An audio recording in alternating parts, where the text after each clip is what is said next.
আমি আপনাদের বলে রাখি, আমরা ব্রিগেডের সমাবেশের যে ডাক বড় ভাইজান ফিরজাদা আব্বাস সিদ্দিকী দিয়েছে, পশ্চিমবাংলায় এমন কোনো সংগঠন থাকবে না যাদেরকে জানানো হবে না, যাদের সাথে পরামর্শ করা হবে না। 26-এ বিশাল একটা আয়োজন হবে আপনাদের বলে রাখি। তাতে লেফট ফ্রন্ট এবং কংগ্রেসকে আশা করছি থাকবে। যত ছোট বড় রাজনৈতিক দল আছে, সামাজিক দল আছে, সামাজিক সংগঠন আছে, তাদেরকে ঐক্যবদ্ধ করে বিজেপি তৃণমূলের বিরুদ্ধে লড়াই হবে।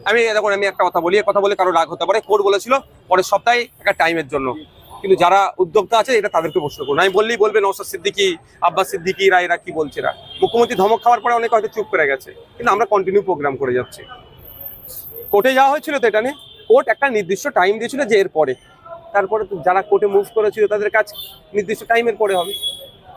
এরপর বড় ভাইজান আব্বাস সিদ্দিকী চাইছেন ব্রিগেডে এক সমাবেশ করতে, সেখানে কি নওশাদ সিদ্দিকীর স্বয়ংক্রিয় ভূমিকা থাকবে? যেখানে আমাদের দলের প্রাণ পুরুষ, আমাদের বস যেখানে থাকবে, আমরা তো চুনাপটি, আমাদেরকে তো নিচে ঘাসে বসে থাকতে হবে। দলের চেয়ার, দলের প্রতিষ্ঠাতা যখন ওপরে থাকবে, আমাদের বস যখন স্টেজে থাকবে, আমরা তো ফচকে সব নিচে বসে থাকবো। তখন আমাদেরকে পতাকা বানতে হবে, আমাদেরকে মাইকিং সিস্টেম করতে হবে, আমরা তখন ভলেন্টিয়ার।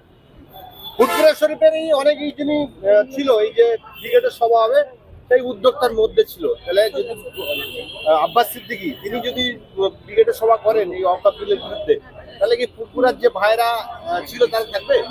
আমি আপনাদের বলে রাখি, আমরা ব্রিগেডের সমাবেশের যে ডাক বড় ভাইজান ফিরজাদা আব্বাস সিদ্দিকী দিয়েছে, পশ্চিমবাংলায় এমন কোনো সংগঠন থাকবে না যাদেরকে জানানো হবে না, যাদের সাথে পরামর্শ করা হবে না, এমন কোনো সংগঠন থাকবে না।